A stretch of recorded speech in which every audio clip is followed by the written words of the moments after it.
தம்பி ஐஸ்வர்யாவை போய் ஒரு நாள் என்னன்னு பார்த்துட்டு வரலாம்ப்பா. இப்போ எதுக்கு அவளை போய் பார்க்கணுங்கிற? அதான் அவளுக்கு நம்மளுக்கு சம்மந்தம் இல்லைன்னு சொல்லிட்டோம்ல. என் தங்கச்சி மாப்பிள்ளை என் நல்ல உட்கார வச்சுட்டா. அவளுக்கு எவ்வளவு தைரியம்? அவள் பண்ண காரியத்துக்கு உடனே அவள் பின்னாடி போய் நிற்பாங்களோ? என்னங்க என்னதான் இருந்தாலும் அவன் நம்ம பொண்ணு இல்லையா? போன இடத்துல எப்படி இருக்கான்னு தெரியாமல் கஷ்டப்படுறாளா என்னன்னு தெரியலையே. நம்ம போய் பார்த்தா தான் நல்லாயிருக்கும். வாழ்க்கையை தேட தெரிஞ்சிச்சு இல்லை வாழ தெரியும் அவளுக்கு. விடு. அப்பா தப்பாக எடுத்துக்காதீங்க, உங்களை எழுத்து பேசுகிறோன்னு நினச்சிக்காதீங்க. நானே உங்கள்கிட்ட இதை பற்றி பேசணும்னு நினச்சேன். அம்மா சொல்கிறதுல ஒன்றும் தப்பு இல்லையே. நம்ம ஆசையாக வளர்த்த பிள்ளைப்பாவை அவள் அங்கே போய் என்ன நிலமையில் இருக்கான்னு தெரியலல்ல. அதெல்லாம் வசதியாகவே பார்த்துப்பாங்க. நான் அதுக்கு ஒன்றும் தப்பு சொல்லலை. அம்மா அப்பா அண்ணன் எல்லாரும் இருந்தோம். நம்மளை வந்து பார்க்கலையே நினச்சி வருத்தப்படுவாள்லப்பா. வருத்தப்பறவை செய்கிற காரியமா தம்பி அது?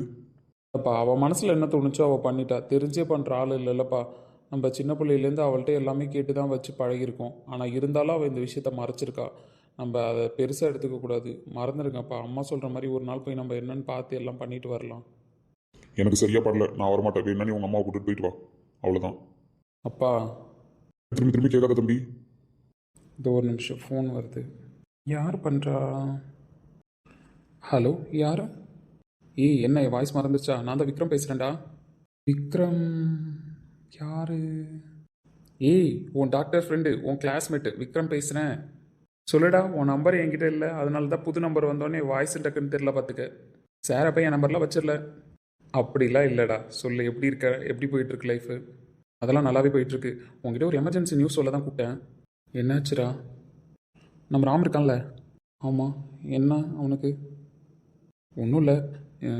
அவங்க வீட்டுக்கு எப்படி கால் பண்ணுறது தெரியாமல் தான் நான் உன் நம்பருக்கு இப்போ கால் பண்ணேன். அவங்க வீட்டுக்கு கால் பண்ணால் எப்படி எடுத்துப்பாங்கன்னு தெரியல. ஏன்டா என்னாச்சு? ஒன்றும் இல்லைடா, காலையில் சைட் ஒர்க்குக்காக போயிருக்கான். அப்போது சொல்லுடா. இல்லை, சைட் ஒர்க்குக்காக போனப்போ தான் மேலே இருந்து ஏதோ ஒரு கட்டை மாதிரி விழுந்து அவன் தலையில் லைட்டாக அடிபட்டிருக்கு. கையில் லைட்டாக ஃப்ராக்சர். அங்கே ஒர்க் பண்ணுறாங்களே அவங்க தான் கூப்பிட்டு வந்து ஹாஸ்பிட்டலில் சேர்த்தாங்க. என்னடா சொல்கிற? இப்போ எப்படி இருக்கான்? எங்கே இருக்கான்? பதறாத என்ன, அவனுக்கு ஒன்றும் கிடையாது. மைல்டு ஃப்ராக்சர் தான். நானும் என்னவோ ஏதோன்னு பயந்துட்டேன். நான் ஃபஸ்ட் எய்ட் எல்லாம் பண்ணிட்டு தான் உனக்கு கால் பண்ணுறேன். ஏன்னா கூப்பிட்டு வந்து அட்மிட் பண்ணவர் சொன்னார். அவங்க அப்பாவுக்கு ஏதோ மைல்டு அட்டாக் வந்திருந்தது. அதனால இப்போ அவங்க அப்பா கிட்ட எப்படி சொல்கிறதுன்ற மாதிரி யோசிச்சாரு. ஸோ அந்த விஷயத்தை எல்லாத்தையும் நான் கேள்விப்பட்டதுக்கு அப்புறம் தான் யாருக்கு ஃபோன் பண்ணுறதுன்னு தெரியாமல் உனக்கு நான் ஃபோன் பண்ணியிருக்கேன். நீயும் பதறாத சரிடா. ஹாஸ்பிட்டல் அதே ஹாஸ்பிட்டல் தானே? ஆமாம், சேம். நான் ஆல்ரெடி ஒர்க் பண்ண ஹாஸ்பிட்டல் தான். உனக்கு தான் தெரியல, வந்துரு. சரிடா, நான் இப்போ உடனே வரேன். அவங்க வீட்டில் இருக்கிறவங்கள்ட்ட பொறுமையாக எடுத்து சொல்லி கூப்பிட்டு வா. சரிடா, நான் பார்த்துக்கிறேன். என்ன தம்பி, என்னாச்சு? யார்கிட்ட பேசுகிற? அதான் ஏதோ ஆக்சிடென்ட் பேசிட்டு இருக்கேன். என்னாச்சுடா? ஒன்றும் இல்லைம்மா, நம்ம ராமுக்கு தான் சைட் ஒர்க்குக்கு போனப்போ ஏதோ அடிபட்டுருச்சான். என்ன தம்பி சொல்கிற? என்னாச்சு ராமுக்கு? என்னப்பா? அதெல்லாம் ஒன்றும் இல்லை, வாங்கப்பா நம்ம ஹாஸ்பிட்டல் போவோம். தங்கச்சி குடும்பத்துக்கு ஒன்று மாற்றி ஒன்று ஏன் வந்துக்கிட்டு இருக்குன்னு எனக்கு தெரியலையே. ஐயோ, வாப்பா ஹாஸ்பிட்டல் போகலாம். அம்மா அத்தை எங்கே இருக்காங்க? காலையில் தான் ஃபோன் பேசினேன். ஜாதகம் பார்க்க போகிறேன்னு சொல்லியிருந்தா. உங்கள் மாமா ஊரில் கல்யாணம் பண்ணுறதுனால அங்கே போய் வசதி வாய்ப்பெல்லாம் எப்படி இருக்குது, ரொம்ப நாள் ஆச்சுல, கூட்டி கடந்து விடாச்சு, ஒரு ஆளை ரெடி பண்ணி சுத்தம் பண்ணி வீட்டை கொடுக்க போகிறேன்னு சொல்லிட்டு இருந்தாரு. அதனால் அவர் ஊருக்கு போயிருக்காருப்பா. ரொம்ப நாளாக தான் போச்சுமா. மாமா இல்லாததே மாமாவுக்கு தெரிஞ்சு ரொம்ப ஃபீல் பண்ணுவார். சரி வாங்க, நம்ம அத்தையை கூட்டிட்டு அப்படியே போகிற வழியில் ஹாஸ்பிட்டல் போகலாம். தம்பி வாசிக்கிறேன், கிளம்பு. ஐயோ தம்பி, என் பிள்ளைக்கு என்னப்பா ஆச்சு? என் பிள்ளைக்கு என்னப்பா ஆச்சு? விக்ரம், ராமோட அம்மா தெரியுதுல்ல? தெரியும் தர்மா, எனக்கு அவங்கள தெரியாதா? நீங்கள் அழுகுற மாதிரிலாம் ஒன்றும் ஆகலை. அவனுக்கு லைட்டான ஃப்ராக்சர் தான், ஒன்றும் கிடையாது. ஃபஸ்ட் எய்ட் பண்ணி அவனுக்கு ட்ரிப்ஸ் போட்டிருக்கோம். கொஞ்சம் மயக்கத்தில் இருக்கான். எந்திரிக்க கொஞ்சம் டைம் ஆகும். என்னடா சொல்கிற? பெருசாக எதுவும் பிரச்சனை இல்லைல்ல? இல்லைடா, நான் உங்கள் சமாதானத்துக்குலாம் சொல்ல, சீரியஸாகவே தான் சொல்கிறேன். அவனுக்கு ஒன்றும் பெருசாக பிரச்சனை கிடையாது. லைட்டாக தலையில் அடிபட்டிருக்கு, கையில் அடிபட்டிருக்கு, அவ்வளோதான். மைல்டு ஃப்ராக்சர் தான், ஒன்றும் கிடையாது. ஒரு 2 ஹவர்ஸில் மயக்கம் தெளிஞ்சிடும், நீங்கள் பார்க்கலாம். தம்பி, நான் என் பிள்ளைய உடனே பார்க்கணும் தம்பி. தவம் இருந்து பெத்த பிள்ளை, ஒத்தைக்கு ஒரு பாம்பளை பிள்ளை. அம்மா அழுவாதீங்கம்மா, நான் தான் சொல்கிறேன்ல, ராமுக்கு ஒன்றும் கிடையாது. அவன் என் கூட படிச்சவன் தான். என்ன உங்களுக்கு தெரியுதுல்ல? நான் உங்கள்கிட்ட போய் சொல்லுவேனா? நான் உண்மையை தானே சொல்லுவேன். தெரியும் தம்பி. அப்படி இருக்கும்போது ஏன் ஃபீல் பண்ணுறீங்க? நான் தான் சொல்லிட்டேனே, ராமுக்கு எதுவும் கிடையாது, மைல்டு ஃப்ராக்சர் தான், சரியாயிடும் அப்படின்னு சொல்லிட்டேனே. அவன் கொஞ்சம் மயக்கத்தில் இருக்கான், அவனை டிஸ்டர்ப் பண்ண வேணாம் மட்டும் தான் நான் சொல்கிறேன். தம்பி, ஒன்றும் இல்லைல்ல? எங்களுக்காக சொல்கிறீங்களா? என் மாப்பிளைக்கு ஒன்றும் இல்லைல்ல? ராமுக்கு கல்யாணம் ஃபிக்ஸ் ஆயிருக்குன்னு சொன்னாங்க. ஒரு வேளை அந்த பொண்ணோட அம்மாவாக இருப்பாங்களோ? அதெல்லாம் ஒன்றும் இல்லைம்மா, நல்லா இருக்காரு. எங்கள் ஆறுதலுக்கு ஒன்றும் சொல்லலை தம்பி நீங்கள். ஐயா, நான் திரும்ப திரும்ப உங்கள் எல்லாருக்குமே சொல்கிறேன், அவன் perfectly all right. Just mild fracture தான் இருக்குது. நீங்கள் எதுவும் பயப்படாதீங்க, சரிங்களா? சரிங்க தம்பி, அவர் எப்போ பார்க்கலாம்? 1/2 hour ஆச்சு வெயிட் பண்ணுங்கள், அப்போ தான் அவரை பார்க்க முடியும், சரிங்களா? கொஞ்சம் மயக்கத்தில் இருக்கான், கொஞ்சம் தெளிஞ்சதுக்கப்புறம் பார்க்கலாம், ஓகேவா? பேஷண்ட்டை டிஸ்டர்ப் பண்ணாதீங்க. அழுவாதீங்க, நீ ஒன்றும் ஆகாது நம்ம ராமுக்கு. அதை சொல்லிட்டார்ல. ஆமாம், நீ அழுவாதீங்க, அதெல்லாம் ராமுக்கு எதுவும் ஆகாது. ஜோசியத்தில் சொன்ன மாதிரியே நடந்துருச்சுல அஞ்சுமா. ஜோசியத்தில் என்ன சொல்லியிருப்பாங்க இவ்வளோக்கிட்ட? இவ்வளோ வாயிலேருந்து எப்படி வார்த்தையை வாங்குறது? எதையாவது வச்சு இந்த கல்யாணத்தை நிறுத்தி பண்ணணும். அவர் எப்பயுமே ராமுக்கு அப்பையிலேருந்து ஜோசியத்தை கணிச்சு கரெக்டாக சொல்லுவார். அதே மாதிரி என்னைக்கு நடந்துருச்சு இல்லை. அவர் சொல்லும்போது கூட எனக்கு அது தெரியல. ஆனால் இன்னைக்கு அது நடக்கும்னு நான் எதிர்பார்க்கவே இல்லை. அழுவாதீங்க அண்ணி, தம்பிக்கு ஒன்றும் ஆகாது. அந்த சாமியெல்லாம் என்ன கை விட்டுருமா? அதெல்லாம் ஒன்றும் இல்லை அண்ணி, அவர் தான் சொல்கிறாருல்ல மயக்கத்தில் தான் இருக்கேன் தம்பின்னு. இந்த மயக்கம் தெரிஞ்சதுக்கப்புறம் நம்ம எல்லாரும் போய் பேசுவோம் எப்படி இருக்காங்க. ஏய், அவனுக்கு மேரேஜ் ஃபிக்ஸ் பண்ணியிருக்காங்களா என்ன? ஆமாண்டா, இப்போ தான் ரீசெண்டாக மேரேஜ் ஃபிக்ஸ் பண்ணியிருந்தாங்க. உன் தங்கச்சி தானே பொண்ணு? இல்லைடா, அவள் கடைசி டைமில் வேற ஒரு பையனை பிடிச்சிருக்குன்னு கல்யாணம் பண்ணிக்கிட்டா. அதனால வேற ஒரு பொண்ணு தான் முடிவு பண்ணியிருக்கு. அவன் இப்போ ட்ரீட்மெண்ட்டில் சீதான்னு ஒரு பொண்ணு பேர் சொன்னான். நான் அப்போ தான் எனக்கு சந்தேகமாக இருந்துச்சு. உன் தங்கச்சி பேர் ஐஸ்வர்யா இல்லை? அப்போ தான் நானும் யோசித்தேன், கல்யாணம் ஃபிக்ஸ் ஆகிருக்கணும்னு. ஒருவேளை இது அந்த பொண்ணு பேராக தான் இருக்குன்ட்டு. ஆமாண்டா, அவனுக்கு முடிவு பண்ணியிருக்கிற பொண்ணு பேர் சீதா தான். சரி, அந்த கதையை நான் அப்புறமா கேட்குறேன். அந்த பொண்ணு எங்கே இருக்கா? அவள் வந்து கொஞ்சம் பெட்டராக இருக்கும்னு நினைக்கிறேன். ஏன்னா அவன் மயக்கத்தில் இருக்கும்போதும் சரி, நான் ட்ரீட்மெண்ட் பண்ணும்போதும் சரி, அவன் சீதான்னு அந்த பொண்ணு பேரே தான் சொல்லிட்டு இருந்தான். ஃபோன் போட்டு வர சொல்கிறேன் விக்ரம். சரி, வர சொல்ல. அந்த பொண்ணு பக்கத்தில் இருந்தால் அவனுக்கு கொஞ்சம் ஆறுதலாக இருக்கும். அதனால தான் சொல்கிறேன். சரிடா. ஆமாம், அவங்க அப்பா எங்கே மைல்டு அட்டாக்னு சொல்லியிருந்தாங்க. அதனால தான் நான் அவங்க வீட்டுக்கு ஃபோன் பண்ணல. ஆமாண்டா, அவருக்கு ஏற்கனவே மைல்டு அட்டாக் வந்துருச்சு. அவர்கிட்ட சொல்லியிருந்தா சத்தியமாக தாங்கியிருக்க மாட்டார். நல்ல வேளை நீ விசாரித்து எனக்கு ஃபோன் அடிச்ச. ஒரு பயத்துலேயே உன் நம்பர் என்கிட்ட இருந்துச்சு. சரி, நான் அந்த நம்பர் கிடச்சேன். மாமா ராமுக்கு கல்யாணம் பண்ணுற விஷயமா சொந்த ஊருக்கு போயிருக்காருடா. அங்கே எல்லாம் எப்படி இருக்குது, வசதி வாய்ப்புலாம் கரெக்டாக இருக்கா பார்த்துட்டு வருவேன்னு சொல்லிட்டு போயிருக்காரு. நல்லது தான், அவர் ஊர்லேருந்து வரதுக்குள்ளே இவனும் கொஞ்சம் ரெக்கவர் ஆகிடுவான். ஆமாம், அவர் மட்டும் இப்போ இருந்திருந்தாருன்னா இந்த நியூஸை தாங்கியிருக்கவே மாட்டார். சரிடா, அவங்க அழுதுகிட்டே இருக்காங்க. நம்ம மற்ற விஷயம்லாம் அப்புறமா பேசலாம். அவங்கள அங்கே உட்கார வை. ராம் கண்ணு முடிச்சோடனே சொல்லுவாங்க நர்ஸு, பார்க்க சொல்லலாம். சரியா? சரிடா. என்னப்பா சொல்கிறாங்க டாக்டர்? இல்லைப்பா, அவனுக்கு லைட்டான ஃப்ராக்சர் தானா. அது ஒன்றும் பிரச்சனை இல்லைன்னு தான் சொல்கிறாரு. இருந்தாலும் அவனுக்கு இந்த மாதிரி ஆனது கஷ்டமாக இருக்குது. ஆமாப்பா, யாரும் எதிர்பார்க்கல. அஜய்க்கு ஃபோன் பண்ணி சீதாவை கூப்பிட்டு வர சொல்லுவோம். அதுதான் கரெக்டாக இருக்கும். நம்ம மட்டும் ஃபோன் பண்ணி நியூஸை சொன்னோன்னா அவள் தனியாக வர பயந்துக்கிட்டு ஒரு மாதிரி ஆகிடுவாள். நம்ம அஜயை ஃபோன் பண்ணி கூப்பிட்டு வர சொல்லுவோம். இப்போ எப்படிலாம் இருக்குது பெயின்? பரவாயில்லடா, கொஞ்சம் தலையில் அடிப்பட்டதுனால ஒரு மாதிரியாக இருக்குது. மற்றபடி பரவாயில்ல. கையும் வலிக்குது. கையும் ஃப்ராக்சர் ஆகிருக்கான்னு? இல்லைடா, கையில் லைட்டாக பேண்டேஜ் போட்டிருக்கேன். வேறு எதுவும் பிரச்சனை கிடையாது பெருசாக. ஆமாம், எப்படி நடந்துச்சு? அது எனக்கு சரியாக ஞாபகம் இல்லைடா. நான் உள்ளே போக தான் போனேன். திடீர்னு ஒரு கட்டை எப்படி என் தலையில் வந்து விழுந்துச்சுன்னு எனக்கு தெரியல. அதை தடுக்க போனப்போ தான் கையிலேயே அது கிழிச்சிருச்சு. மைல்டு ஃப்ராக்சர் மச்சான். இதுவே உனக்கு ஹெவியாக பட்டிருந்ததுன்னு வச்சுக்கோங்க. நீ கையால் தடுக்காமல் இருந்ததா மேபி ஃப்ராக்சர் ஹெவியாக இருக்கலாம். திடீர்னு எப்படி அந்த இடத்துல கட்டை வந்துச்சுன்னு எனக்கும் தெரியலடா. ஆனால் என் பக்கத்தில் இருந்த ஒரு தம்பின்னு கத்துனாரு மேலே அப்படின்னு சொல்லிட்டு. ஆனால் திடீர்னு தான் வந்து விழுந்துச்சு. எனக்கு அடிப்பட்டதில் பயம் என்னன்னா, எங்கள் அப்பா இதை தாங்க மாட்டார். நீ ஒன்றும் ஒரி பண்ணாதரா. உங்கள் அப்பா ஊருக்கு போனாராமே, இப்போ தான் தர்மா சொன்னான். உன்னை அட்மிட் பண்ண வந்தார்ல, அவர் சொன்னார் உனக்கு மேரேஜ் ஃபிக்ஸ் ஆயிருந்ததுன்னு சொன்னார். இன்னொன்று, உங்கள் அப்பாவுக்கு மைல்டு அட்டாக். நான் வீட்டுக்கு யாருக்கும் இன்ஃபார்ம் பண்ணல தம்பி. என்ன பண்ணுறதுன்னு எனக்கு தெரியல, வேறு யார்கிட்ட சொல்கிறதுன்னு எனக்கு புரியல அப்படின்னு அழுதாரு. ஆமாண்டா, மார்னிங் சொல்லிட்டு இருந்தார் கிளம்புனாலும் கிளம்புவேன்னு சொல்லிட்டு. ஆமாண்டா, உன் மேரேஜ் விஷயமா ஏதோ 2 days ஊருக்கு போயிருக்காரான். ஒன்றும் பிரச்சனை கிடையாது. அவருக்கு யாரும் இன்ஃபார்ம் பண்ணலை. ஸோ அதனால் நீ எதுவும் ஒரி பண்ணிக்காத. தர்மாவுக்கு தான் நான் கால் பண்ணேன். அவன் நம்பர் என்கிட்ட இருந்துச்சு. அவன் உங்கள் அம்மா அத்தை எல்லாரையும் கூப்பிட்டு வந்திருக்கான். வெளியே தான் நிற்கிறாங்க. எல்லோரும் ரொம்ப அழுதுட்ருக்காங்க. என் கல்யாண டைமில் இப்படி ஆயிடுச்சு இல்லைடா. எங்கள் அத்தை வேறு இதை வச்சு என்ன கதை கட்ட போதோ தெரியல. ஏண்டா? இல்லை, அவங்க மைண்ட் செட் படி அவங்க எப்படி கல்யாணத்தை ஸ்டாப் பண்ணலான்னு தான் யோசிச்சுட்ருக்காங்க. அதெல்லாம் ஒன்றும் கிடையாது. நான் அவங்கள்ட்ட பயப்படுற மாதிரிலாம் எதுவும் சொல்ல. மைல்டு ஃப்ராக்சர் தான் சொல்லியிருக்கேன். நீனும் ரொம்ப பெயின் இருக்கிற மாதிரி காமிச்சிக்காத. அப்புறம் நீ ஃபீல் பண்ணினா அதுவே தேவையில்லாமல் பாதிக்க போகுது அவங்கள. சரிடா. சரி, ரெஸ்ட் எடுண்ணா. சரிடா. தம்பி ராம், என்னப்பா ஆச்சு? இவ்வளோ பெரிய கட்டு போட்டிருக்காங்களே என் பிள்ளைக்கு. அதானே ராம், இப்படிலாம் நம்ம பார்த்ததே கிடையாது. இப்படி படுத்துருக்கானே பிள்ளை. அம்மா, அதெல்லாம் எனக்கு ஒன்றும் இல்லைம்மா. லைட்டாக அடிபட்டிருக்கு, அவ்வளோதான். நான் தான் பார்த்து போகாமல் விட்டுட்டேன். நான் இதுக்கு தான்ப்பா சைட்டுக்கு பக்கம்லாம் போவாதான்னு சொல்கிறது. உன்னை யார் போக சொன்னா? அம்மா, நம்ம வேலையை நம்ம தினமா பார்த்தாகணும். இதில் என்ன இருக்குது சொல்லுங்கள்? உன்னை இப்படி பார்க்க முடியலையா? உனக்கு ஒன்று நான் எங்களால் அது தாங்க முடியுமா? ஐயோ அத்தை, அதெல்லாம் ஒன்றும் கிடையாது. மைல்டாக தான் சொல்கிறேனே. எனக்கு ஒன்றும் கிடையாது. ஒரு 4 நாள் ரெஸ்ட் எடுத்தேன்னா சரியாயிடுவேன். புள்ள உதட்டில் சொல்கிறான் நம்ம எதுவும் வருத்தப்படக்கூடாதுன்னு. அவனுக்கு எவ்வளோ வலிக்குதோ தெரியலையே. தம்பி ரொம்ப வலிக்குதாப்பா? ஐயோ அத்தை, நீங்களாம் நினைக்கிற மாதிரி ஒன்றும் கிடையாது. லைட்டாக அடிபட்டிருக்கு, அவ்வளோதான். இதெல்லாம் நம்ம சரியாக பார்த்து நடந்திருந்தோன்னா இவ்வளோ பிரச்சனை வந்திருக்காது. நான் ஒழுங்காக பார்த்து நடக்கலை, அதான் பிரச்சனை. இருந்தாலும் மனசு கேட்கல இல்லையா? உனக்கு ஒன்று நான் அம்மாவில் தாங்க முடியுதா? வேண்டி வேண்டி ஒத்தைக்கு ஒரு ஆம்பளை பிள்ளைய பெற்று வச்சுருக்கேன். அவனுக்கு ஒன்று எங்களால் உசிரியே போயிடுயா. பெரிய வார்த்தைலாம் சொல்லாதீங்க. அதெல்லாம் ஒன்றும் கிடையாது. நீங்கள் அழுவுறதா எனக்கு கஷ்டமாக இருக்குது, பெயினாக இருக்குது. ஃபஸ்ட்டு அழுவுறது நிப்பாட்டுங்கம்மா ப்ளீஸ். அத்தை நீங்களும் தான் அழுவே நிறுத்துங்க. நீங்கள் தான் அம்மாவுக்கு இது பண்ணணும். நீங்களே சேர்ந்து எழுதா. ம், அழுவாதீங்கம்மா, மனசு கஷ்டமாக இருக்குது. இப்படி இருக்கிறத பார்க்க தான் ஏன் உசுறு இருக்கணுமா?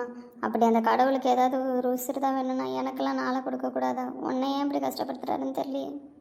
ப்ளீஸ் இப்படிலாம் பேசாதீங்க, எனக்கு கஷ்டமாக இருக்குது. இல்லையா, மனசு ஆறவே மாட்டுது. என் புள்ள ஒரு சின்ன வலியை கூட தாங்க மாட்டேன். எப்படி தாங்குறியோ? அம்மா அதெல்லாம் ஒன்றும் கிடையாதும்மா. அப்பா கிட்ட சொன்னீங்களா? இல்லையா, சொன்னால் தாங்குவாரா உங்கள் அப்பா? அதனாலே மனசில் வச்சுக்கிட்டு சொல்லலை. சொல்ல வேணாம்னு சொல்லிட்டான் தர்மாவும். அதனால் அப்பா கிட்ட யாரும் சொல்லலை. தயவு செஞ்சு சொல்லாதீங்கம்மா. அப்பா வர்ற 2 நாளில் நானே சரியாக எழுந்து உட்காந்துருவேன். எனக்கு ஏதோ ஒன்று ஆயிடுச்சுன்னு நினச்சிட்டு அவர் பயந்து அவர் உடம்புக்கு எதனா வந்துட போகுது. சரியா? கொஞ்ச நேரம் ரெஸ்ட் எடுத்தால் சரியாயிடுமா, நீங்கள் ஃபீல் பண்ணாதீங்கன்னா. ஐயா உன்னை இப்படி பார்க்கணுமா அந்த மாமன்? அம்மா அம்மாலாம் தான் ஃபீல் பண்ணுறாங்கன்னா நீங்களும் ஏன் மாமா ஃபீல் பண்ணுறீங்க? இதெல்லாம் ஒன்றும் கிடையாது மாமா. இல்லையா, உன்னை பார்க்கும்போது மனசு ரொம்ப வலிக்குது. உன்னை இன்னும் எவ்வளோ தான் கஷ்டப்படுத்த போகுது அந்த சாமி. அதெல்லாம் ஒன்றும் இல்லை மாமா, எல்லாம் சரியாயிடும் 2 நாளில். வலிக்காத மாதிரி இருக்க நீனு அம்மாவுக்காக. அம்மா தாங்க மாட்டேன்னு தான் நான் வலிக்கலன்னு சொல்கிறேன். அதெல்லாம் ஒன்றும் இல்லைம்மா, ஊசி போட்டிருக்காங்கல்ல, பெயின்லாம் ஒன்றும் கிடையாது, சரியாயிடுச்சு.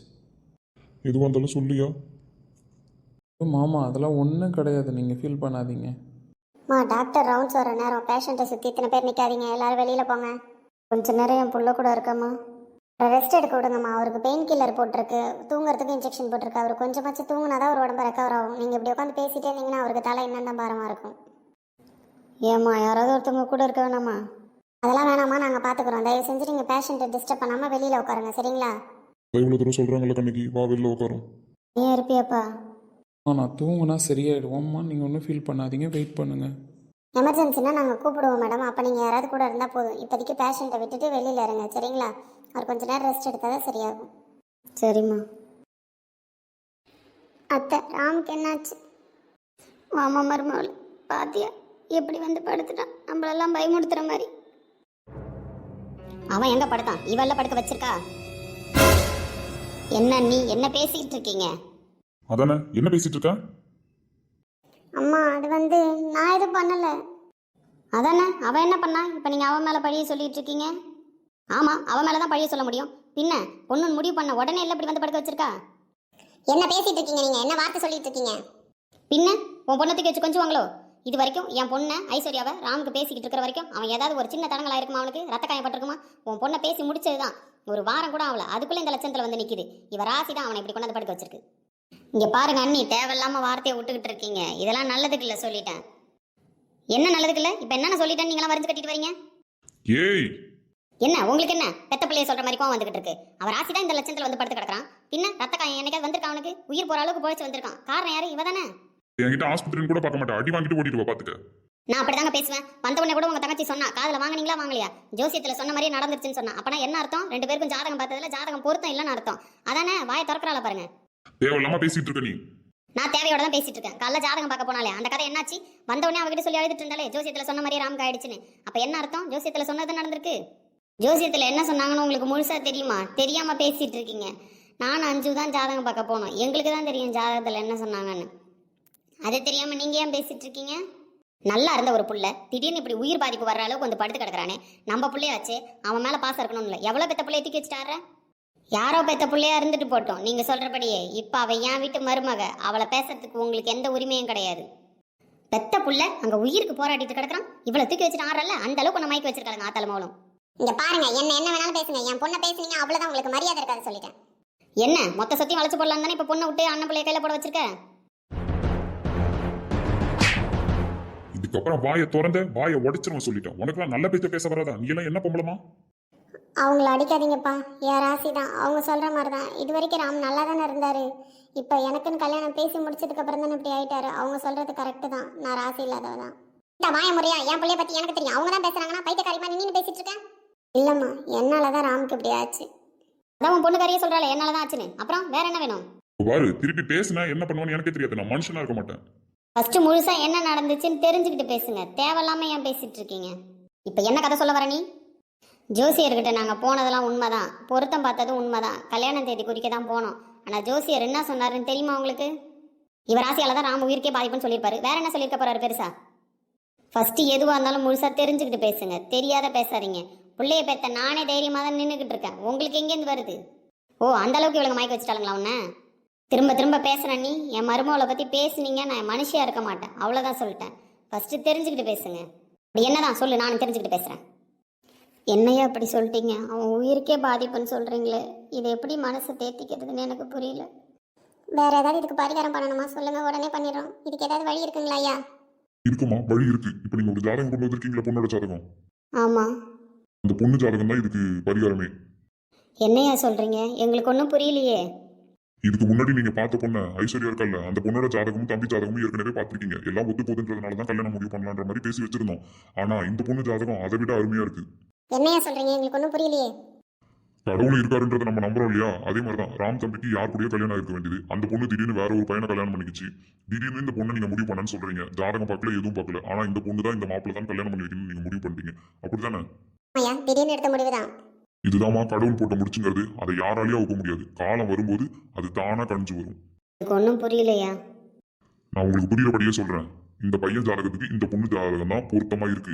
எப்படி தேடி எடுத்தாலும் இப்படி ஒரு ஜாதக பொருத்தம் எங்கேயுமே அமையாதுமா. கோடியில ஒருத்தவங்களுக்கு அமையிற ஜாதக பொருத்தம் இது. புரியுதுங்களா? அப்படியாயா? உண்மையாவா சொல்கிறீங்க? ஆமாம்மா, இந்த பொண்ணு ஜாதகம் அவ்வளவு பொருத்தமா இருக்கு தம்பிக்கு. பூர்வ ஜென்ம பந்தம்னு சொல்லுவாங்கல்ல, அந்த மாதிரி தான். இவங்களுக்கு இவங்க தான் அப்படின்னு கடவுள் எழுதி வச்சிருப்பாரு நம்ம சொல்லுவோம்ல, அந்த மாதிரி ஒரு ஜாதக பொருத்தம். இந்த பையனுக்கு இந்த பொண்ணு தான், இந்த பொண்ணுக்கு இந்த பையன் தான் அப்படின்னு இது கடவுள் எழுதி வச்சு முடிச்சு. அதனால இதை நீங்களே நினைச்சிருந்தாலும் அவுக்க முடிஞ்சிருக்காது. அதனால தான் கடவுளா பார்த்து அவங்கள சேர்த்து வச்சுட்டாரு. இப்போ நாங்கள் என்னையா செய்யணும்? நீங்கள் ஆனால் தம்பி உயிருக்கு பாதிப்புன்னு சொல்கிறீங்க. ஆமா, அதுதான் எங்களுக்கு ஒன்றும் புரியல. ஜாதகமும் பொருத்தமா இருக்கு. அப்புறம் இந்த பையன் தனியா இருக்கிற வரைக்கும் இந்த மாதிரி ஒரு சில பிரச்சனை வந்துட்டு தான் இருக்கும். அதே இந்த பொண்ணுக்கு இந்த பையனுக்கு நீங்க எவ்வளவு சீக்கிரம் கல்யாணம் பண்றீங்களோ அவ்வளவு சீக்கிரம் கல்யாணம் பண்ணணும். இந்த பொண்ணோட தாலி பக்கியம் தான் அவரை காப்பாத்துமே. எல்லா விஷயத்திலயும் சரி, எந்த ஒரு தடங்கள் வந்தாலும் இந்த பொண்ணை கை பிடிச்ச நேரம், அதுக்கப்புறம் இந்த பையன் வளர்ச்சியை யாராலையும் தடுக்க முடியாது. அதை மட்டும் நல்லா ஞாபகம் வச்சுக்கோங்க. அப்படியே சொல்கிறீங்க? அப்போ கல்யாணத்தை உடனே வச்சிடலாமா? உங்களால எவ்வளவு சீக்கிரம் வைக்க முடியுமோ அவ்வளவு சீக்கிரம் வைங்க. அதுதான் இந்த பையனுக்கு நல்லது. இது நான் சொல்லமா, கடவுள் போட்ட முடிச்சு. இந்த பையனுக்கு இந்த பொண்ணு தான் சேர்த்து வைக்கணும்னு முடிச்சு போட்டுட்டாரு. அதை நம்மளால அவுக்க முடியாது. அதனால உங்களால முடிஞ்ச அளவுக்கு சீக்கிரமா கல்யாணம் வைக்கணும் அப்படின்னா வர்ற முகூர்த்தத்திலே கல்யாணத்தை வச்சிருங்க. நான் தேதி இதுல எழுதி தரேன், அந்த தேதியில வச்சிருங்க. சரிங்க ஐயா. திரும்பியும் சொல்றேன், இந்த பொண்ணு கூட இருக்கிற வரைக்கும் இந்த பையனை யாராலையும் எதுவும் பண்ண முடியாது. நல்லா பார்த்துட்டீங்களா ஐயா? நல்லா தானே இருக்கு பொருத்தம். நான் எத்தனையோ வருஷமா ஜாதகம் பார்க்கறேன். எத்தனையோ பேருக்கு பொருத்தம் பார்த்து சொல்லியிருக்கேன். நல்லது கெட்டது பேசியிருக்கேன். ஏன் நம்ம ராம் தம்பிக்கே சின்ன வயசுல இருந்து நான் தான் ஜாதகம் பார்த்துட்டு இருக்கேன். இந்த ஊருக்குன்னு எப்ப அவங்க வந்தாங்களோ அப்பையில இருந்து நான் தான் ஜாதகம் கணிச்சிட்டு இருக்கேன் இவங்க குடும்பத்துக்கு. அப்படி இருக்கும்போது இதுக்கு முன்னாடி நான் ஒரு ஜாதகமும் பார்த்தேன். உங்கள்ட்ட தான் சொல்றேனே, அதை விட இந்த தம்பிக்கு இந்த ஜாதகம் அவ்வளவு அம்சமா பொருந்திருக்கு. இவ கூட இருந்தானா இவன் எது வேணாலும் சாதிப்பான். அப்படிப்பட்ட ஜாதக பொருத்தம். ரொம்ப சந்தோஷம் ஐயா. கெட்டியா பிடிச்சிக்கு நம்ம மருமவுல. உங்களை கோபுரத்துல போய் உட்கார வைக்க போறதே அவதான். உங்க குலசாமி அவதான். வீட்டுக்கு வர்றதுக்கு முன்னாடியே மகாலட்சுமி எல்லாம் பண்ணிட்டு தான் வந்தா. என் புருஷன் உயிரி இவ தான் காப்பாத்தினா. வர்றதுக்கு முன்னாடியே எங்களுக்கு குலசாமியாக தான் வந்தா. இந்த பொண்ணு ஜாதகம் புகுந்த வீடும் சரி, பிறந்த வீடும் சரி, நல்லா வாழ்ந்தே ஆகணுன்றது ஜாதக கட்ட அமைப்புல இருக்குமா? ரொம்ப சந்தோஷம் ஐயா. சரிம்மா, நல்லபடியா போயிட்டு வாங்க. ஒன்றும் கிடையாது. நான் இதுல தேதி குறிச்சு கொடுத்துருக்கேன். அந்த தேதியில கல்யாணத்தை வைங்க. நல்லபடியா 2 பேரும் சேர்ந்து வாழ்வாங்க 100 வயசு வரைக்கும். ரொம்ப சந்தோஷம் ஐயா. இதை கேட்கும்போது தான் எனக்கு மனசு நிறைவாவே இருக்கு. சரிம்மா, போயிட்டு வாங்க. இப்போ தெரியுதா உங்களுக்கு யார் ராசி அவனை படுக்க வச்சிருக்கு, யார் ராசி அவனை உட்கார வச்சிருக்குன்னு? நீ எங்களுக்காக போய் சொல்லிட்டு இருக்க. ஏய், அவதான் சொல்றான்ல, ஜாதகத்துல தான் சொன்னாங்கன்னு. உங்களுக்கு நல்லா தெரியும் என் பிள்ளை தான் எனக்கு முக்கியம்னு சொல்லிட்டு. ஒத்தைக்கு ஒரு பிள்ளைய பெற்று வச்சிருக்கேன். நான் ஒன்றும் 10 பிள்ளைய பெற்று வச்சிடல. ஒன்று போனால் ஒன்று இருக்கட்டும்னு சொல்கிறதுக்கு. அப்படி இருக்கும்போது அவன் உயிருக்கே ஆபத்து வந்து படுத்திருக்கான். அந்த சூழ்நிலையில் நான் எப்படி போய் சொல்லுவேன்னு நீங்கள் எதிர்பார்க்குறீங்க? நீ ஏன் போய் சொல்ல? இவளுங்களாம் சொல்ல வச்சிருப்பாளுங்க. பாருங்க அண்ணி, அவள் என் மருமக மட்டும் இல்லை, என் குலசாமின்னு நான் எப்போவோ சொல்லிட்டேன். அப்படி இருக்கும்போது நீங்கள் எப்படி சொன்னாலும் நான் அவளை ஒன்றும் சொல்ல போகிறது கிடையாது. என் மகனை பார்க்குற உரிமையும் சரி, பழகிற உரிமையும் சரி, கல்யாணம் பண்ணிக்கிற உரிமையும் சரி, அவள் ஒருத்தியை தவிர வேற யாருக்கும் கிடையாது. சொல்லிட்டேன். இதுக்கப்புறம் அவளை மரியாதை குறையா நான் பேசுகிறதோ நடத்துறதோ ஏதாவது பண்ணிங்க, நான் மனுஷியாக இருக்க மாட்டேன். பிரச்சனை பண்ணலான்னு பார்த்தா ஜோசிக்காரன் அப்படியா சொல்லி வச்சான். இதோட இவ ரொம்ப தலையில் தூக்கி வச்சுட்டு ஆடுவாளே. கல்யாணத்தை நிறுத்தத்துக்கு இந்த 1% சான்ஸும் போயிடுச்சு. இங்கே பாருமா, அவனை பார்க்கறதுக்கான முழு உரிமையும் உனக்கு தான் இருக்குது. போய் முதல்ல அவனை பாரு. நீ பார்த்தா தான் அவன் சரியாவான். இல்லத்த, அது அத்தை சொல்கிறேன், கேப்பியா கேட்க மாட்டியா? போய் பாரு அவனை. சரிங்க அத்தை. அம்மா, எல்லாத்துக்கும் அழுவுற வேலை வச்சுக்காத. உன்னை நான் அப்படிதான் வளர்த்துருக்கேனா? தைரியமாக தான் வளர்த்துருக்கேன். யாரோ ஏதோ சொல்கிறாங்கிறதுக்காக நீ அழுவியா? முதல்ல கண்ணத்தோட போய் ராம் தம்பியை பாரு. அவரை பார்க்கறதுக்கான முழு உரிமை உனக்கு தான் இருக்கு. அதான் உங்க அத்தையே சொல்லிட்டாங்கல்ல, அப்புறம் யார் பேச்சு கேட்டு நீ நின்றுட்டு இருக்க? அது போசிட்டா, ஒழுங்கா போய் பாருன்னு சொன்னேன். யாரையும் நீ பார்க்க தேவையில்ல. ராம பார்க்குற முழு உரிமை உனக்கு மட்டும்தான் இருக்கு. போய் பாரு. அம்மாவும் தான் சொல்கிறாங்கல்லம்மா, போம்மா போய் பாரு அவனை. சரிங்க அத்தை. ராம் ராம், என்னால் தானே உனக்கு இப்படி ஆச்சு. யார் என்ன சமாதானம் சொன்னாலும் உங்கள் அத்தை சொன்னதுதான் உண்மை. என்னால் தான் இப்படி உனக்கு ஆச்சு. இவ்வளோ நாள் நீ எவ்வளோ அழகாக சுற்றிட்டு இருந்த அந்த சிரிச்ச முகம் மாறவே மாறாது. எவ்வளோ பிரச்சனை வந்தாலும் சரி, என்ன நடந்தாலும் சரி, எப்படி இருந்த என்னால் தான் நீ இப்படி வந்து படுத்திருக்க. யார் என்ன சொன்னாலும் என்னால் சமாதானமாக முடியாது. நீ தனியாகவே இடுறாம். இந்த சீதா உனக்கு வேணாம். நான் ஒரு ராசி இல்லாதவ. உங்கள் அத்தை சொன்னது தான் கரெக்ட். நீ தனியாக இருக்கும்போது நல்லா தான் இருந்த. அவங்க சொல்கிறபடி பார்த்தா நீ எனக்குன்னு ஒன்று முடிவு பண்ணதுக்கப்புறம் தான் உனக்கு இந்த மாதிரிலாம் ஆயிடுச்சு. ராம், வலிக்குள்ள நீ கஷ்டப்பட்டிருப்பல்ல, என்னால தான். யார் என்ன சொன்னாலும் நான் ஏற்றுக்க மாட்டேன். என்னால தான். நான் உனக்கு வேணாம். எவ்வளோ பெரிய காயம்.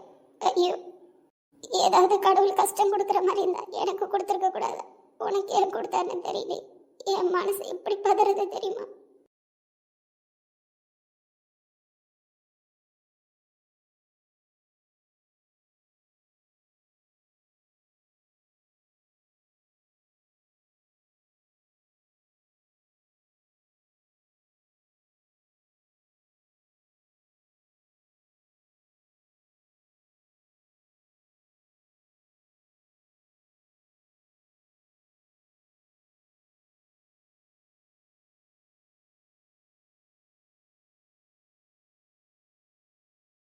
ஏய், எப்போ வந்த? என்னை எழுப்ப வேண்டியதானே? இல்லை, நீ மயக்கமாக இருந்த. சரி, அதனால தான் உன்னை கூப்பிடல. சரி, அதெல்லாம் இருக்கட்டும். இப்போ ஏன் அழுதுட்ருக்க? பின்ன இந்த நிலமையில உன்னை பார்த்தா அழ மாட்டாங்களா? இப்போ என்ன ஆயிடுச்சுன்னு என்ன நீ பேஷண்ட் மாதிரி பார்த்துட்ருக்க? பேஷண்ட்டு தான். ஏய், என் ஃப்ரெண்டு தான் டாக்டரு. அவன் என்னை பயமுறுத்துறதுக்காக இவ்வளோ பெரிய பேண்டேஜ் கட்டு எல்லாம் போட்டு விட்ருக்கான். உள்ள ஒரு சின்ன ஊசி குத்துன மாதிரி தான் ஃப்ராக்சரு. பொய் சொல்லாத. இந்த டைம்லேயும் உனக்கு காமெடி தோணுதில்ல? கட்டுக்கு வெளியிலலாம் பிளட்டு கசிஞ்சிட்டு இருக்கு. அந்த அளவுக்கு காயம் பட்டிருக்கு. இந்த நிலமையிலையும் நீ என்னை சமாதானப்படுத்தணும்னு நினைக்கிற? அட லூசு பொண்டாட்டி, நான் ஏன் சமாதானப்படுத்தணும்னு நினைக்க போகிறேன்? வலிச்சா வலிக்குதுன்னு சொல்ல போகிறேன். உனக்கு வலிக்குது தான், நீ பொய் சொல்கிற. இப்போ கண்ணை துடைக்க போறியா இல்லையா? இல்லை, உனக்கு அடிபட்டுருச்சுல்ல. என்னால் தான் அடிபட்டுச்சு. ஆனால் அது மட்டும் எனக்கு நல்லாவே தெரியும். இந்த கேப்பில் எங்கேருந்து ஏன் பொண்டாட்டி வந்தா நடுவில்? ஆமாம், நீ தனியாக இருக்கிற வரைக்கும் நல்லா இருந்த. எனக்குன்னு உன்னை பேசி முடிச்சதுக்கப்புறம் தான் இந்த மாதிரி ஆயிடுச்சு. யாரோ இவளை இப்போ குழப்பி விட்டுருக்காங்க. அப்படியே வந்து ஒப்பிக்கிறா. என்ன ஆச்சு? யார் என்ன பேசுனாங்கன்னு தெரியலையே. நம்ம கோவப்பட்டா கரெக்டாக இருக்காது. பொறுமையாக பேசுவோம். என்ன, அப்படி தானே? லூசு மக்கு, உன்னை யாரோ கன்ஃபியூஸ் பண்ணி விடுறதுக்காக பேசியிருக்காங்க. ஏன் பொண்டாட்டியால் எனக்கு எதாவது ஆகுமா? நீ சொல்லு. நீ வந்ததுக்கப்புறம் தான் லைஃப்பில் நான் ரொம்ப ஜாலியாக இருக்கேன், ரொமான்ஸ் பண்ணிக்கிட்டு. இப்போ தலையில் அடிபட்டிருக்கு, கையிலையும் அடிபட்டிருக்கு. வலிக்குது தானே உனக்கு? ஆமாம், வலிக்குது. ஏன் நீ ஏன் சொல்கிற வலிக்குதுன்னு? அடி மக்கு, நீ இப்படி பேசுறது என் மனசு வலிக்குது. உன்னால் எப்படி இப்படி காமெடி பண்ண முடியுது? என் பொண்டாட்டியை சிரிக்க வைக்கணும்னா நான் எப்படி வேணாலும் காமெடி பண்ணுவேன். இப்போ அவள் கொஞ்சம் நார்மலாக இருந்தால் நல்லாயிருக்கும். அப்புறம் கொஞ்சம் பக்கத்தில் வந்தாலும் நல்லாயிருக்கும். நீ எனக்காக பேசுகிற. உனக்கு வலிக்குது தெரியுமா? எனக்கு வலிக்கிறது என் பொண்டாட்டிக்கு தெரியுது, அப்படி தானே? ஆமாம், எனக்கு தெரியும். அடி லூசு மக்கு, இப்போ நீ பக்கத்தில் வரியா இல்லையா? ம், வரன்னுட்டு என்ன 1 கிலோமீட்டரில் நின்றுட்டுருக்க? பக்கத்தில் தான் நிற்கிறேன். நான் மயக்கத்தில் இருக்கும்போது மட்டும் கையெல்லாம் யாரோ வச்சு தடவி பார்த்த மாதிரி இருந்துச்சு. ம், என்னவும்? ஒன்றும் இல்லை. Hi sister. வாடா புண்ணியவானே, இவ்வளோ பெரிய கட்டை போட்டு என் பொண்டாட்டியை பயமுறுத்துறதுக்கு தானே போட்டு வச்சுருக்க?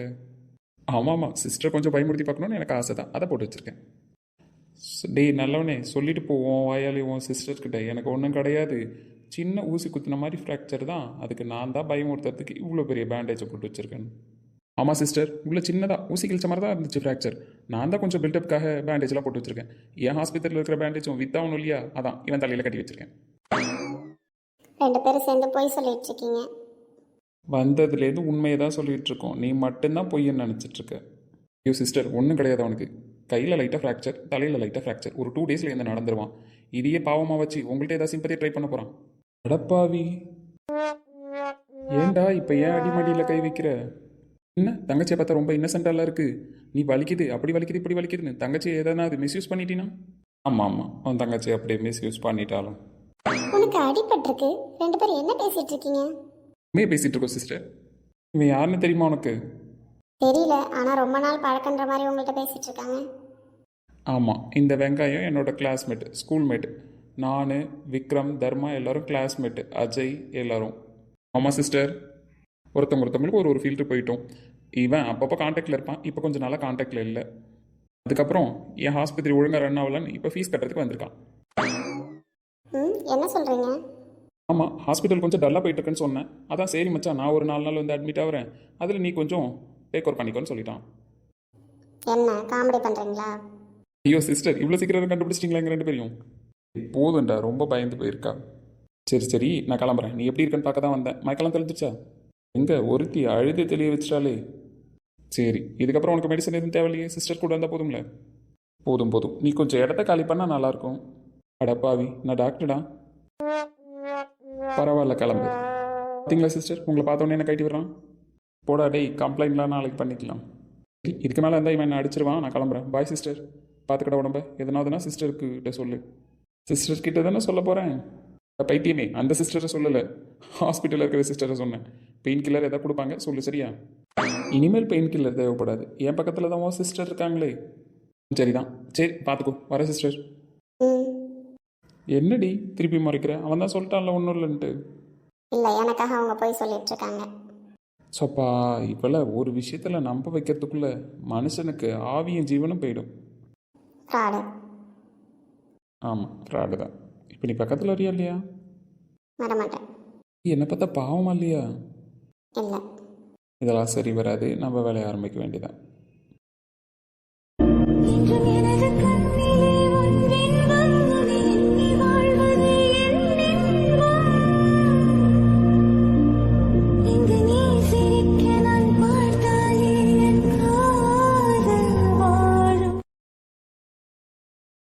சார் சார் ஹாஸ்பிட்டலில் வந்து படுத்தா கூட ரொமான்ஸ் பண்ணுறதுக்கு டிஸ்டர்ப் பண்ண யாராவது வந்துடுறாங்க. இப்போ யாராவது? சொல்லுங்கள் சிஸ்டர். ஏன் சிஸ்டர், இந்த நேர காலம்லாம் உங்களுக்கு தெரியாதுல்ல? ஏன் சார் அப்படி சொல்கிறீங்க? இல்லை சிஸ்டர், ரொமான்ஸுக்கும் எங்களுக்கும் அவ்வளோ பொருத்தம் பார்த்துக்கங்க. சார் நீங்கள் சொல்கிறது ஒன்றும் எனக்கு புரியலையே. வாயை மூடுறியா? அவங்க டியூட்டி அவங்க பார்க்க வந்திருக்காங்க. உனக்கு யார்கிட்ட என்ன பேசணுன்றது தெரியல. ஏன்டி என்ன முறைக்கிற? நான் உண்மையை தானே சொன்னேன். நீயே சொல்லு. ஆஃபீஸில் அஜய் இருக்கான், வீட்டில் உன் தம்பிங்க இருக்கானுங்க, இப்போ பாரு ஹாஸ்பிட்டலில் வந்து படுத்தா கூட சிஸ்டர் வந்துட்டாங்க. சார் உங்களுக்கு பெயின் ஏதாவது இருக்கா? பெயின் கில்லர் போடணுமா? கேட்டு போக தான் வந்தேன். நைட் ரவுண்ட்ஸில் இருப்பேன் சார். எதனா ஹெல்ப் வேணா எனக்கு கூப்பிடுங்க சரிங்களா? சிஸ்டர், பெயின்லாம் எதுவும் இல்லாமல் தான் இருந்துச்சு. நீங்கள் இப்படி அடிக்கடி வராமல் இருந்தாலே எனக்கு பெயின் இல்லாமல் நான் நல்லா தான் இருப்பேன். சார் நீங்கள் வந்ததுலேருந்து என்ன பேசுறீங்கன்னு எனக்கு புரியல. அவள் அப்படி தான் பைத்தியம் மாதிரி பேசிகிட்டு இருப்பான். நீங்கள் போங்க சிஸ்டர், ஏதாவதுனா நான் கூப்பிட்றேன். ஓகே மேடம், நான் போகிறேன். யார்கிட்ட என்ன பேசுறதுன்னு அறிவே கிடையாதுல்ல உனக்கு. என்ன ஏன் கஷ்டம் எனக்கு? உன்னை கிட்ட வாடி 10 வாட்டி கூட்டு தான் கிட்ட வருவேன். அப்படி கிட்ட வந்து நானாக கிட்ட வரும்போது எவனாவது ஒருத்தர் வந்துடுறான். எனக்கு நேரம் பற்றியா? சரி, அதான் சிஸ்டர் போயிட்டாங்களா, இப்போ நீ கிட்ட வா. வரமாட்டேன், அப்படியே ஏறு. நிற்கிதுடி. அதான் சிஸ்டர் கேட்டாங்கல்ல பெயின் கில்லர் வேணுமான்னு, அப்பெல்லாம் வாங்கி முட்டிருந்தேன். பெயின் கில்லர் பக்கத்தில் இருக்கேன்னு சொன்னேன். எங்கேயாவது புரியுதா? உனக்கெல்லாம் கொழுப்பு தெரியுமா? ஆமாம், கொழுப்பு தான். ஐயோ கடவுளே, இதுக்கப்புறம் இவளை பக்கத்தில் வர வைக்கிறதுக்குள்ளே எனக்கு நெஞ்சு வலி வந்துடுமா? ரொம்ப வலிக்குது சீதா. உண்மையாவா? உண்மையாதான். ஐயோ, ஐயோ என்னாச்சுடா? இப்படி கிட்ட வந்த பத்தியா?